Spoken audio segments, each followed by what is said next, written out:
हम ये जानना चाहते हैं कि जिस तरह हम सब जो बहुजन के बात करते हैं, जो 85 के बात करते हैं, लेकिन वो 85 कैसे यानी इकट्ठा तो हो ही नहीं पा रहे हैं, तो फिर वो कैसे इकट्ठा होंगे? आप चले गए वहाँ। देखिए, हम कभी भी बहुजन की बात नहीं करते हैं। हम तो जो है सर्वजन सुखाय सर्वजन हिताय की बात करते हैं। लेकिन जो लोग हैं जिनकी कुंठित मानसिकता है, जो शोषण करना जानते हैं, उन्होंने भारत में आके इतना शोषण कर दिया है कि हमें आज जो है 85% की बात करनी पड़ रही है, 90% की बात करनी पड़ रही है। क्योंकि आप देखेंगे कि जब से जो है बीजेपी सरकार आई है, हर राज्य जल रहा है। 2016 में हरियाणा जला, मणिपुर जला, राजस्थान में दंगे, दिल्ली में दंगे, हर जगह दंगे फसाद हो रहे हैं, ठीक है। लेकिन अब जो हमारे बहुजन जो है, हमारे संगठन इतने सारे हैं, लेकिन उसके बावजूद भी हम एक क्यों नहीं हो पा रहे हैं, उसका इलाज करना पड़ेगा। पार्लियामेंट सेशन चल रहा है, अपने एमपी एमएलए जितने भी SC ST OBC के हैं, एमपी एमएलए, इनका घेराव जो है हमें करना पड़ेगा। तब इनको डर लगेगा कि हम जिस समाज की वोट ले रहे हैं, उस समाज की भी आवाज भी उठानी पड़ती है। तो जब तक ये पिटेंगे नहीं, जब तक ये हमारे एमपी एमएलए का हम घेराव नहीं करेंगे, इनको डर नहीं बैठेगा, तब तक जो है हमारे संगठन बनाने का कोई मायने नहीं रहेगा। और ये संगठन आज नहीं तो आज ज्वालामुखी बिल्कुल फटने को है, आज नहीं तो कल जो है एक ऐसी क्रांति आएगी जो ज्योतिबा फूले, सावित्रीबा फूले लेके आई थी, शिक्षा की क्रांति। फिर उस सैलाब को रोकना बहुत मुश्किल हो जाएगा। तो मैं समझा रही हूँ अपने एमपी एमएलएस को और जितने सामाजिक संगठन हमारे समाज के लोगों को बेचने का काम कर रहे हैं, उनके लिए भी ये चेतावनी है कि अगर आप लोग नहीं जागे, एक सावित्रीबाई फूले जो है सब पर भारी थी, एक फूलन देवी सब पर भारी थी, एक झलकारी बाई सब पर भारी थी। तो आप याद रखना कि जिस दिन इस देश की महिलाएं जाग गई, जिस दिन इस देश की महिलाएं जो है उठ के खुद का संगठन बनाने लग गई, खुद की प्लानिंग करने लग गई, खुद के हिसाब से चलने लग गई, तो आप ये जो हमारे जितने नेता हैं जो ब्राह्मणवाद के शिकार है, जो दोबारा जो है ना बिजनेसमैन हो, चाहे IAS IPS अधिकारी हो, चाहे बड़े अपने उस पे हो, पोस्टों पे हो, वो जो है जो जाके ब्राह्मणवाद की गोद में बैठ जाते हैं, इनको भी बख्शा नहीं जाएगा। अब किसी को बख्शा नहीं जाएगा, क्योंकि संविधान के तहत राष्ट्रपिता ज्योतिबा फूले, साहू जी महाराज, ललाई सिंह यादव, परियार जी, ठीक है, रविदास जी, कबीरदास जी, बाबा साहब भीमराव अंबेडकर, काशीराम जी, इनकी मुहिम को आपके चटकारे लेने के लिए, आपके अय्याशी के लिए जो है ना ये संघर्ष नहीं लड़ा गया था। ये संघर्ष लड़ा गया था भारत को मानसिक और शारीरिक गुलामता, संविधान को लागू करना, शासन और प्रशासन पर 90% लोगों का जो है, जो इनके मूल निवासी है वहाँ, उनका जो है सत्ता उनके हाथ में होनी चाहिए। और जो मणिपुर में जिस तरीके की भारत के इतिहास में काले पन्नों में जो है दर्ज हुई है, जो घटना दर्ज हुई है और बहुत शर्मसार है, और जो भी एमपी एमएलए पार्लियामेंट सेशन चल रहा है, एमपी वहां पे बैठे हुए हैं, अगर कोई भी एमपी जो है SC ST OBC माइनॉरिटी का नहीं बोलता है तो उसका सरेआम बहिष्कार कर दे। महिलाएं तो कम से कम। मैडम जी, वहाँ तो CM कह रहा है कि ऐसी घटना हमारे पास 200 क्या 2000 हैं, क्या करोगे आप लोग? तो ये भारत के लिए बहुत शर्मसार है। और इस भारत के प्रधानमंत्री जितने भी हैं वो स्वर्ण जाति के ही मोस्टली बने हैं, तो ये उनके लिए एक धब्बा है कि देखिए आप ही का CM कह रहा है कि ये 2-3 घटनाएं जो आपने सोशल यूट्यूब पे चली है, जो वीडियो बन गई वो वायरल हो गई, जिनकी वीडियो नहीं बनती उनका क्या होता होगा? रोज रात को झुग्गी झोपड़ियों में से लड़कियों को उठा लेते हैं, उन घटनाओं का क्या होगा? तो इस देश में हम एक घटना से इतने डर रहे हैं, अगर ये सारी घटनाएं अगर जो है यूट्यूब सोशल मीडिया पर आ जाए तो ये देश रहने लायक नहीं होगा, महिलाएं यहाँ से भाग जाएंगी। लेकिन जैसे अभी जो जमीन स्तर पे बहुजन के कुछ लोग ऐसे, जैसे अभी पीछे हुआ था कि यहाँ राजेंद्र पाल गौतम जी थे जो 22 प्रतिज्ञा दिल्ली में ले लिए, तो उनको 50 लाख रुपया देने, मारने का, किसी ने काटने कुछ का। मार दिया?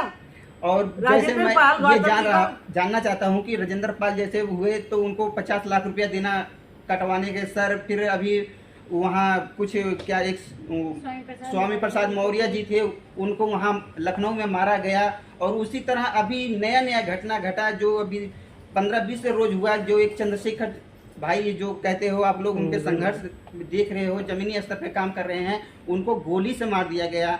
और यानी क्या कहें कि उनको बच गए हैं। तो इस पे आप लोग कैसे देख रहे हो? कैसे हरियाणा में राजकुमार सैनी जी हैं, आज भी जो है कुरुक्षेत्र में जो है ब्राह्मण समुदाय कहता है कि पाखंडवाद अंधविश्वास के खिलाफ नहीं बोलोगे नहीं तो हम राजकुमार सैनी का मुंह काला करेंगे, खाज कुमार कहेंगे, पता नहीं क्या क्या ये अनाप शनाप फरसा लेके। अगर हम परशुराम का परशुराम कह देंगे तो फिर क्या करोगे तुम? अगर संविधान से ये देश नहीं चल रहा है, अगर कानून व्यवस्था से ये देश नहीं चल रहा है, तो अगर तुम राजकुमार को खाज कुमार कह सकते हो तो हम परशुराम को परशुराम कह सकते हैं, क्योंकि हरियाणा में दलित पिछड़ों का जो भगवान है वो राजकुमार सैनी है।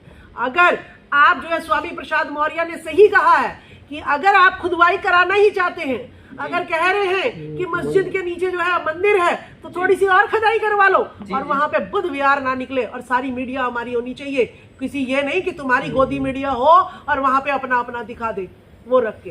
तो करा सारे बौद्ध विहार है, 84,000 बौद्ध विहार बनवाए थे सम्राट अशोक ने, जहां जहां खोदोगे वहीं पे बुद्ध मिलेंगे।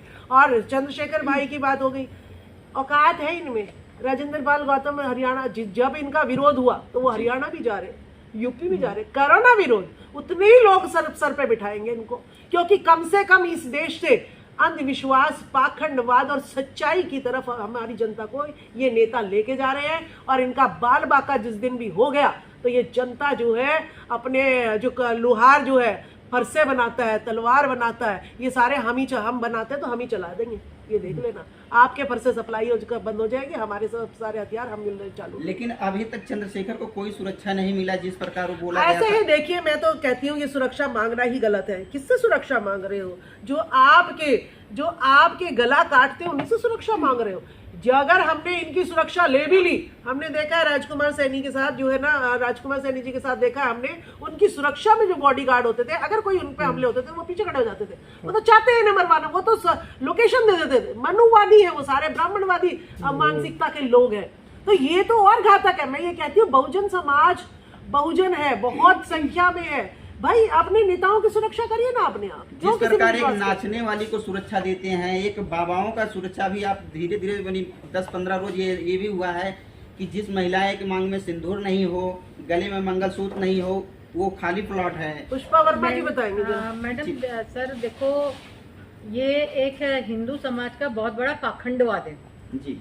यही हिंदू समाज जब इंटरनेशनल में चला जाता है तो वहाँ पे ये बोल के आता है कि हम बौद्ध भूमि में से आ रहे हैं जी। और यहाँ पे बौद्ध भूमि की जो मूर्तियां हैं उसको तोड़ रहे हैं जी। क्या है ये मनुवाद? ये ऐसी राजनीति को क्यों फैला रहे हैं? ऐसी राजनीति ये क्यों कर रहे हैं?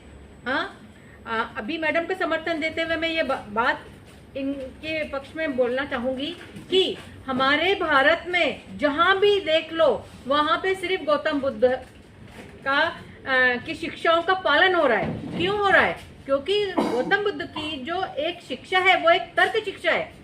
उनके जो संदेश है एक वैज्ञानिक संदेश है। उनका जो भी चलन है, उनका पालन है, वो एक साइंटिफिक वैल्यू को लेके जा रहा है। इसलिए उनको ये पता है, जितने भी स्वर्ण जाति के लोग हैं उनको सबको ये पता है कि इंटरनेशनल में जाके अगर हम बुद्ध का नाम लेंगे तो हमारी यहाँ पे इज्जत होगी। इसलिए वो वहाँ पे गौतम बुद्ध की भूमि का नाम लेते हैं और यहाँ पे गौतम बुद्ध की मूर्ति को तोड़वा रहे हैं। लेकिन मैडम जो ये बाबा जो खाली प्लॉट बता रहा है औरतों को, ये किस तरह पनीर डाल रहा है? देखिए हमने भी नहीं लगा रखा, ना मंगलसूत्र ना सिंदूर है, तो आजा खाली प्लॉट रजिस्ट्री तेरी करवा देंगे। यही जूता दिख रहा है ना, ये मेरा जूता जो है ना रोज चल चल के पता नहीं 1 महीने में तोड़ देती हूँ, ठीक है। उसके धीरेन्द्र शास्त्री के मुंह पे यही लगाऊंगी, खाली प्लॉट तुझे बताऊंगी। तेरे मांग में सिंदूर है या नहीं है? नहीं, धीरेन्द्र शास्त्री का बच्चे, लेकिन वो तो वहाँ पे तो बहुत सी महिलाएं भी उसकी बात में समर्थन कर रही थी, तालियां बजा रही थी। नहीं तो वो महिलाएं तो वो महिलाएं समर्थन कर रही थी धीरेन्द्र शास्त्री का, जो उसके बगल में बैठती हैं, जो उसकी गोदी में बैठती हैं, जो उसको गाल पे किस करती हैं। ये वीडियो हमारा वायरल हुआ है, कई जगहों पे हमने देखा है कि उसकी जो गोदी के अंदर बहुत सारे लोग बैठे हुए हैं और वही औरतें उसका समर्थन करती हैं, जो मांग में तो सिंदूर डालती है किसी के नाम का और बैठती किसी की गोदी में जाके। ये है स्वर्ण जाति का एक बहुत बड़ा समाज। उनको जहां से बेनिफिट मिलता है वो उधर ही दौड़ लगाने लग जाती हैं और अपना काम निकाल लेती हैं। मैडम मैं ये भी जानना चाहता हूँ, जिस प्रकार SC, OBC माइनॉरिटी के लोग सब लोग यानी एक मंच पे बैठकर बातें हर जगह प्रोग्राम कर लेते हैं, लेकिन वो इकट्ठा क्यों नहीं हो पा रहे हैं? कैसे इकट्ठा होंगे? इसके बारे में मैं आपको बताऊंगी कि आज ये जो हमारा बना हुआ है सम्मेलन, कॉन्फ्रेंस जो हमारी ये हो रही है वो जोड़ने के लिए ही हो रही है। आपने देखा है कि यहाँ पे डिफरेंट स्टेट के लोग बाग आए हुए हैं। लेकिन मैडम यहाँ भी ऑप्शन एक अलग अलग उठाया जा रहा है, लेकिन उनके बातों को दबा दिया जा रहा है। अभी हम सब भी यही देख रहे हैं। नहीं, दबा कोई नहीं रहा है। हर संघ का अपना एक नेता यहाँ पे आके बैठा हुआ है जी, जी। और उन्हीं को जोड़ने के लिए हमने यहाँ पे बुलाया है। हमने नहीं बुलाया, मतलब जो भी कॉन्फ्रेंस हो रही है उन्होंने बुलाया है। तो उनका एक मेन मकसद क्या है? उनका मेन मकसद तो यही है कि हम इनको किस तरह से जोड़ें। जोड़ना ही। अगर ये देखिए, हजारों सालों से कोई व्यवस्था आपको जकड़े हुई है, तो आप चाहते हो कि तुरंत उसका इलाज